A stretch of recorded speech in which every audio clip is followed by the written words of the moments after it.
எல்லாருக்கும் வணக்கம். இன்னைக்கு நம்ம வீட்டில் என்ன சமையல்னு பார்த்தீங்கன்னா மட்டன் சாப்ஸு, சிக்கன் குழம்பு. ஸோ இப்போ முதல்ல மட்டன் சாப்ஸை கழுவிட்டு அதை வேக போட்டுருவோம்.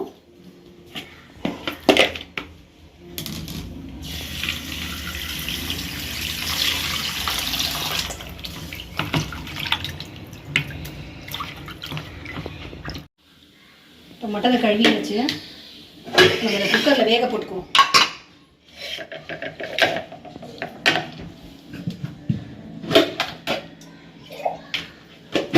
தண்ணி ஊற்றிட்டு இதுக்கு தேவையான அளவுக்கு மிளகாத்தூள் வந்து ஒரு 2 கரண்டி மிளகாத்தூள், கொஞ்சம் உப்பு லைட்டாக போட்டுக்கினா போதும். மஞ்சத்தூள் போட்டு இதை மூடி வச்சு ஒரு 5 விசிலுக்கு எடுத்துக்கணும்.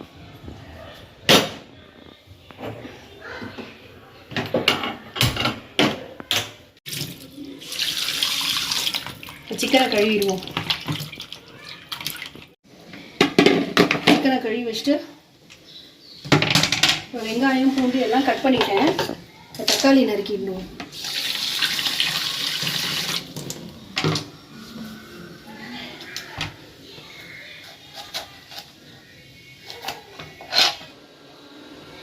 இந்த தக்காளியை நறுக்கிட்டு சிக்கன் குழம்புக்கு ஒரு மசாலா ரெடி பண்ணணும். அதையும் வறுத்து அரைச்சிடுவோம். இந்த கடாயை வச்சாச்சு. இப்போ நான் பேஸ்ட்டுக்கு ரெடி பண்ண போறியா? ஆமாம், இந்த மல்லி இந்த வரமிளகா எல்லாத்தையும் வறுத்து அரைச்சா சூப்பராக இருக்கும் குழம்பு.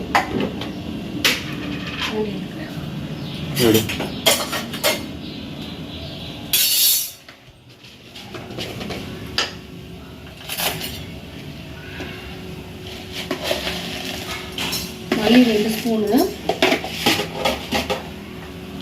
காரத்துக்கு ஏற்ற வரமிளகா ஒரு 4, 1 ஸ்பூன் மிளகு, 1 ஸ்பூன் சோம்பு, 1 ஸ்பூன் ஜீரகம் எல்லாத்தையும் வறுத்து. இதில் கொஞ்சம் கருவேப்பிலை இருக்கும்.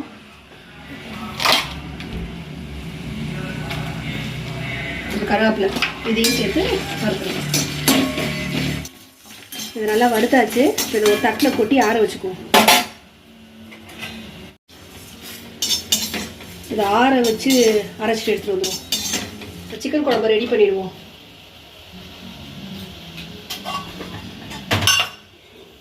எண்ணெய் ஊற்றிக்கலாம்.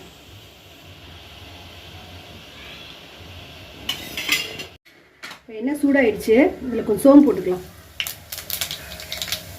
சோம்பு, பிரிஞ்சி இலை, பட்டை,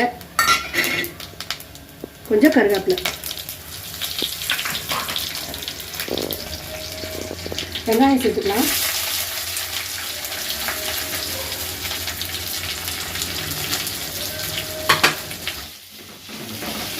வெங்காயம் நல்லா வதங்கட்டும்.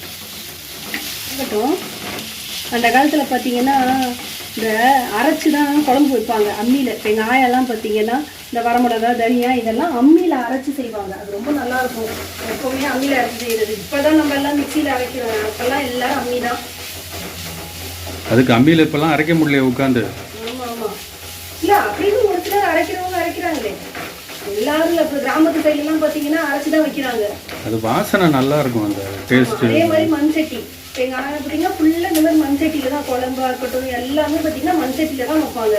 அதோட டேஸ்ட்டே நல்லா இருக்கும் மண் சட்டியில் செய்யுது. இன்னொன்று அந்த குச்சி வச்சு அந்த கறி அடுப்பில் பண்ணுறப்ப அது இன்னும் டேஸ்ட்டாக இருக்கும். என்னதான் மண் சட்டினாலும் கேஸில் வைக்கிறத விட அந்த அடுப்பில் வைக்கிறப்ப இன்னும் கொஞ்சம் டேஸ்ட்டாக இருக்கும். அதெல்லாம் அந்த காலம். இப்போ பூண்டு சேர்த்துக்கிறேன். இப்போ பூண்டு போட்டாச்சு. பூண்டு நல்லா வதங்கட்டும். அதுக்குள்ளேயும் நம்ம ரசத்துக்கு வந்து புளியை ஊற வச்சுருவோம்.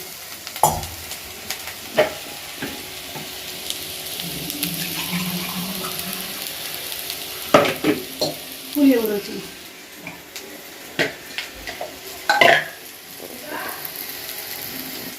இப்போ தக்காளியை சேர்த்துக்குவோம்.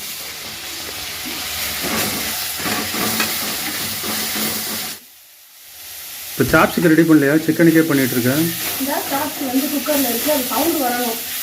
அது வந்ததுக்கப்புறம் அந்த கடாயில் அந்த சாப்ஸுக்கு அது மசாலையை குட்டி நல்லா சுண்டை வச்சுட்டு அதுக்கப்புறம் நம்ம ஃப்ரை பண்ண போகிறோம். கிரேவி இல்லையா? இல்லை கிரேவி கிடையாது. இன்னைக்கு வந்து ஃப்ரை தான். தக்காளி வெங்காயம் எல்லாம் நல்லா வதங்கிடுச்சு. இதில் சிக்கனை சேர்த்துக்கலாம்.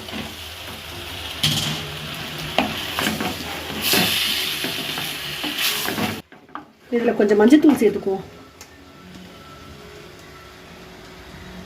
இப்போ சிக்கன்லேயே தண்ணி விட்டுக்கிட்டு வரும், அதனால் அதுக்கப்புறமா தான் தண்ணி ஊற்றணும்.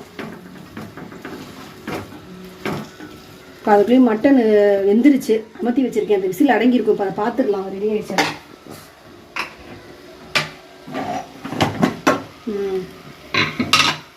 மட்டன் நல்லா அவிஞ்சிருச்சு. இப்போ இந்த மட்டன் தண்ணி இதுவாக இருக்குது, இது அப்படியே இதுலேயே கொஞ்சம் சுண்டை விட்டுருவோம். இந்த ட்ரை ஆகட்டும். மசாலாலாம் நல்லா சுண்டிடுச்சு. அமர்த்திட்டு எடுத்துருவோம். சிக்கனை இதை தூக்கி இந்த பக்கம் வச்சுட்டு இங்கே உலைய வச்சிடலாம்.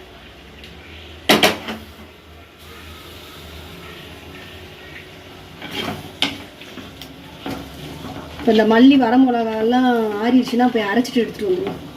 அது வரைக்கும் சிக்கன் வேகட்டும்.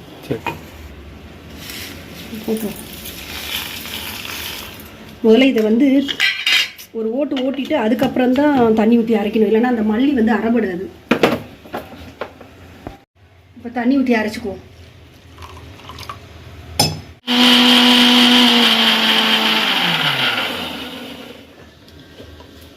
கொஞ்சம் தனியாக ஊற்றிக்கலாம்.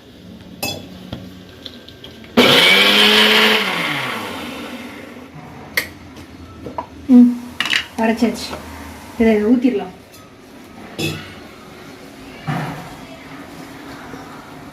கொஞ்சம் தண்ணி ஊற்றி கழுவிட்டு ஊற்றிக்கலாம்.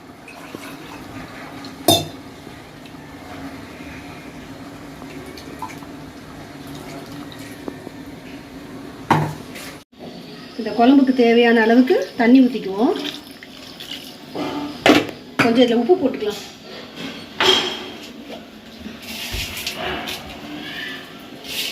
இது கொதிச்சு வந்ததுக்கப்புறம் காரம் பத்தலைன்னா மிளகாத்தூள் சேர்த்துக்கலாம். இது நல்லா கொதி வரட்டும். இப்போ சாப்ஸுக்கு ரெடி பண்ணணும்ல, மூடி வச்சுருவோம். ஆமாம், சாப்ஸுக்கு ரெடி பண்ணணும். இந்த குழம்பு ரெடி ஆனோன்னா சாப்ஸ் ரெடி பண்ணுவோம். சிக்கன் குழம்பு எப்படி இருக்குன்னு பார்ப்போம்.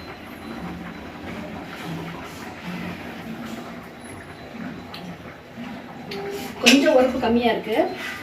மிளகாத்தூள் கொஞ்சம் வேணால் சேர்த்துக்கலாம்.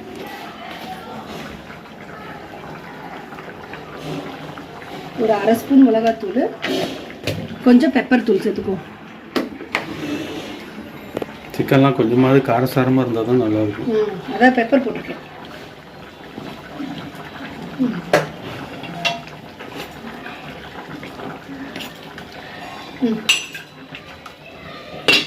முடிச்சிட்டு இப்போ சிக்கன் குழம்பு ரெடி ஆகிட்டுருக்கு. அதை இறக்கணுன்னா நம்ம ரசத்தை தாளிச்சிட வேண்டியது தான். ரசத்தை தாளித்து இறக்கிட்டு அதுக்கப்புறம் அந்த சாப்ஸை வந்து ஃப்ரை பண்ண வேண்டியதுதான்.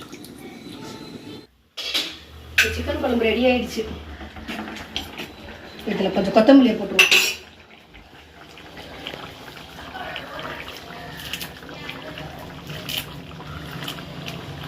இறக்கிற வேண்டியதான். இப்போ நீங்கள் என்ன டீ சாப்பிட்றீங்களா? பாப்பாக்கு டீ வேணுமான்னு கேளுங்க. கேட்டு வரேன். இப்போ டைம் என்ன ஆகுது? 10:30 தான் ஆகுது. சிக்கன் குழம்பு ரெடி பண்ணிட்டேன். சரி, இப்போ நம்ம 2 பேருக்கு டீயை போட்டுட்டு ரசத்தை வைப்போம். சரி, அவள் வேணான்ட்டா. சரி, ஓகே, நான் நம்மளுக்கு போடுவோம். இதில் கொஞ்சம் ரசம் கரைச்சாச்சு. இதில் மஞ்சள் தூள் சேர்த்துக்குவோம். மஞ்சள் தூள்,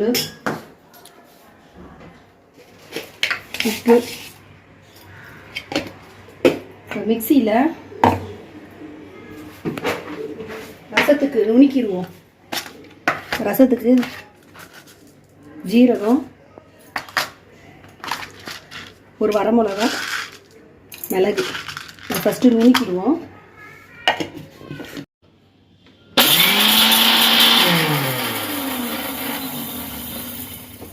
இப்போ இதில் தக்காளி, ஒரு சின்ன தக்காளி, ஒரு தக்காளி, பூண்டு, ஒரு 4 பல்லு பூண்டு இதையும் போட்டு ஒரு லைட்டாக ஒரு ஓட்டு, ரொம்ப அரைக்காமல்.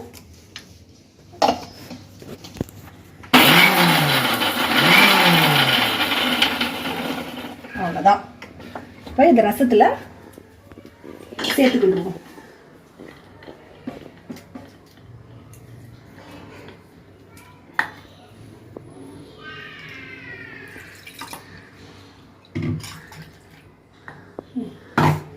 இப்போ ரசத்தை தாளிச்சிடுவோம்.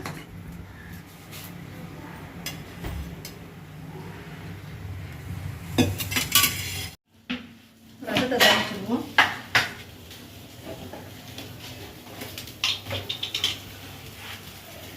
கடுகு,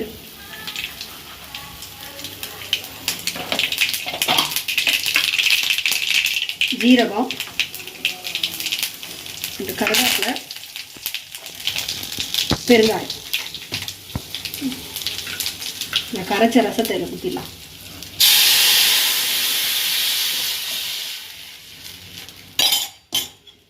ரசம் கொதிச்சிருச்சு. அடுப்பை ஆஃப் பண்ணிட்டு இதை எடுத்து ஊற்றிடுவோம். கொஞ்சம் கொத்தமல்லி போட்டுக்கலாம். ரசம் ரெடி. இப்போ சாப்ஸுக்கு முட்டையை வந்து ஒரு முட்டையை உடச்சி ஊற்றிட்டு இந்த முட்டையில் வந்து டிப் பண்ணி தான் நம்ம ஃப்ரை பண்ண போகிறோம். இந்த முட்டைக்கு தேவையான அளவுக்கு உப்பு மட்டும் சேர்த்துக்குவோம். ஏன்னா ஏற்கனவே சாப்ஸுக்கு வந்து நம்ம உப்பு போட்டு தான் அதை அவிச்சு வச்சுருக்கோம். அதனால் இந்த முட்டைக்கு மட்டும் கொஞ்சமாக ஒரு உப்பு போட்டுட்டு இதை நல்லா அடிச்சுட்டு வச்சுட்டு கொஞ்சமாக எண்ணெய் ஊற்றிக்கினா போதும். ஏன்னா இதில் வந்து நம்ம ஒன்று ஒன்றா தான் போட்டு ஃப்ரை பண்ண போகிறோம்.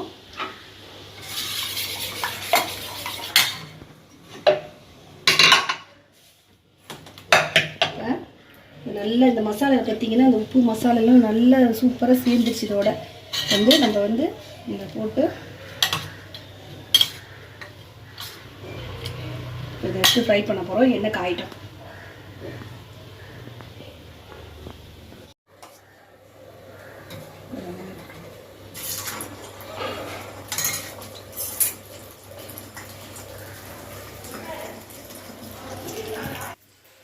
இது இப்படி ஒன்று ஒன்றா போட்டு ஃப்ரை பண்ணால் எவ்வளோ நேரத்துக்கு பண்ணுவேன்? பெரிய கடாயில் கொஞ்சம் கூட எண்ணெய் ஊற்றி ஒன்று ரெண்டாக போட்டு எடுக்கலாம்ல? இல்லை, இதுலேயே போடலாம். ஒன்று வேணா ஒன்று போடுறேன். இதுலேயே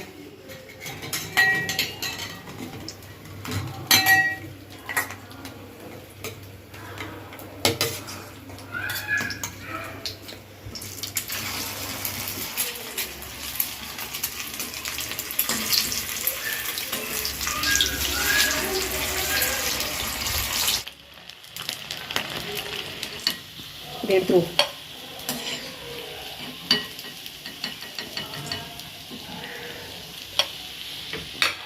அடுத்தது போட்டுக்கலாம்.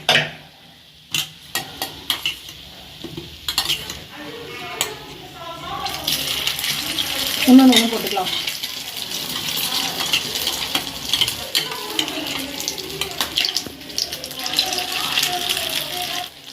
திருப்பி போட்டுக்கலாம். இப்போ இது எத்தனை பீஸ் சார்ஜ் வருது? 300 கிராமுக்கு வாங்கினேன். இது வந்து ஒரு 2 4 6 ஒரு 9 பீஸ் வருது. 9 பீஸ் வருது. பரவாயில்ல. அது ஒவ்வொரு நேரம் ரொம்ப எலும்பாக போயிடும். இன்னைக்கு கொஞ்சம் கறியாக இருக்கிறதுனால நல்லா இருக்குது. நல்லா இருக்குது. இது வந்து நெத்து கறியாக இருக்குது. வேறு சில நேரத்தில் வெறும் எலும்பு கொடுத்துருவாங்க. சாப்ஸ்ன்னு சொல்லிட்டு பார்த்தீங்கன்னா அதில் கறியே இருக்காது. மொட்டை எலும்பாக இருக்கிற மாதிரி இருக்கும். இது நல்லா இருக்குது. இது எல்லாம் வறுத்தாச்சு, எடுத்துடலாம். லட்டு லட்டாக இருக்குது பீஸ் எல்லாம். இந்த ஃப்ரை பண்ண கடாயிலேயே கொஞ்சம் எண்ணெய் இருக்குது. இப்போ பாருங்கள், ஒரு முட்டை தான் நம்ம எடுத்துருக்கோம். அந்த முட்டைக்கே பாருங்கள், அதெல்லாம் ஃப்ரை பண்ண போய் திரும்ப இருக்குது. இப்போ இதில் ஊற்றினோம்னா சூப்பராக இருக்கும். பாருங்கள், இந்த முட்டை ரொம்ப டேஸ்ட்டாக இருக்கும். ஏன்னு சொல்லுங்கள், ஏன்னா அந்த மிளகாத்தூள், அந்த உப்பு எல்லாம் போட்டு, அந்த மட்டன்லாம் போட்டு அந்த மிக்ஸ் பண்ண அந்த முட்டையை வந்து இப்போ லாஸ்ட்டாக ஊற்றும் போது அது சூப்பர் ரொம்ப டேஸ்ட்டாக இருக்கும். இப்போ அந்த முட்டையை வேஸ்ட் பண்ணாமல் யூஸ் பண்ணிடலான்ற. ஆமாம், திருப்பி போட்டுக்கலாம்.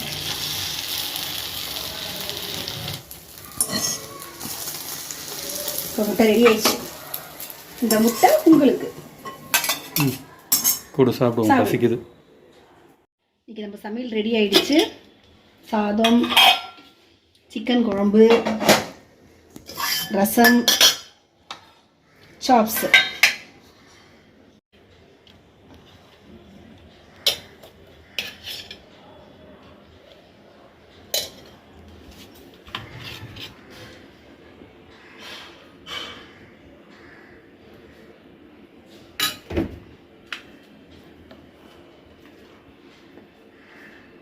சிக்கன் குழம்பும் மட்டன் சாப்ஸும் ரெடி ஆயிடுச்சு. இப்போ நான் சாப்பிட்டு பார்க்க போகிறேன்.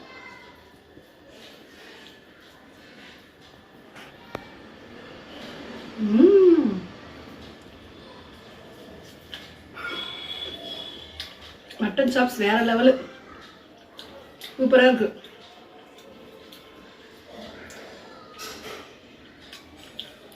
இந்த மாதிரி நீங்களும் உங்கள் வீட்டில் ட்ரை பண்ணி பாருங்கள். பிடிச்சிருந்தா லைக் பண்ணுங்கள், ஷேர் பண்ணுங்கள், மீனஸ் அடுப்படிக்கு சப்ஸ்கிரைப் பண்ணுங்கள்.